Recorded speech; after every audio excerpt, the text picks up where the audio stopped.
Thanks, colleagues on the subcommittee, and also want to thank our witnesses today. I've had the privilege of reading their testimony and find it very insightful.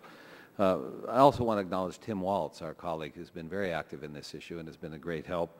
And I want to introduce into the record letters from Public Citizen and U.S. PIRG, and acknowledge that in addition to those organizations, Common Cause, Democracy 21, and the League of Women Voters have expressed support for this legislation. The reason we're here today really is, to some extent, people have lost faith in us, in the political system, and in the financial institutions. And this bill is about trying to restore at least a modicum of that faith back. It goes with our jobs as legislators that we will have access to information that others do not. Classified briefings, participation in late-night committee hearings, meetings in closed conference reports, personal conversations with administration officials or others, all can give us information that is not yet public. Some of that information will have significant value. And because we have access to information that is potentially of such great value, we have, I think, a dual responsibility. I should also note we not only access information, we create information. When we're in a conference report or conference committee and we decide that something will make it to the floor, that is potentially very consequential from a financial perspective. And because of that dual responsibility of access to and the creation of information, we must not betray the trust the people put into us and must not betray our own integrity. The essence of our bill is simple. It would make explicit in law that members of Congress and their staff, in law and in ethics, in our ethical codes, that members of Congress and their staffs could not make financial transactions on the basis of information that they know or have reason to believe is not available to the general public. Further, members of Congress or their staffs should not share non-public information with others if there's reason to believe that the recipient of the information will use that information for financial transactions.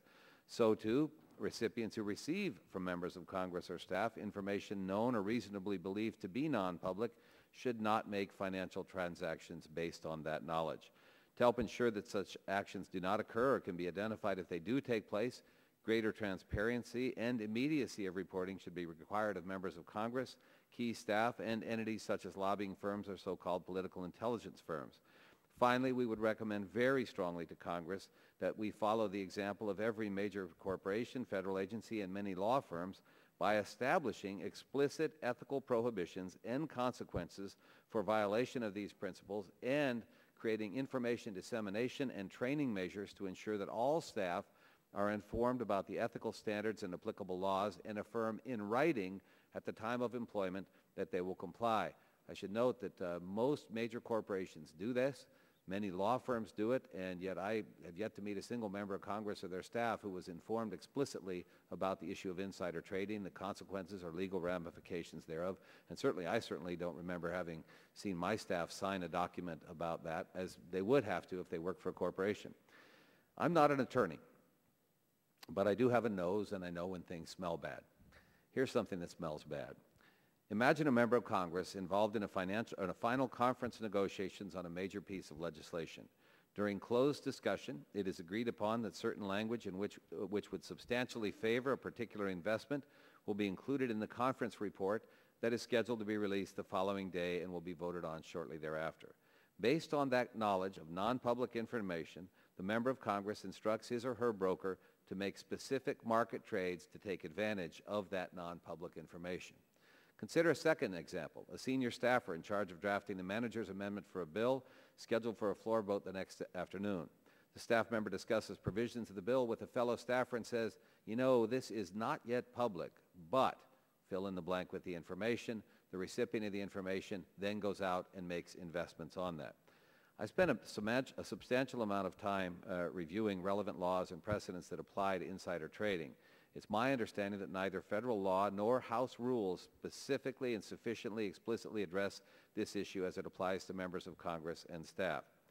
Now, I'm sometimes asked, well, how do we know this is a problem? How do we know anybody's engaging in it? Suppose you were the manager of a bank. You come into your bank one evening and you discover that the back door of the bank has been left open. The next day you take this up with your security people and you say, you know, it troubles me a little bit that the back door is left open.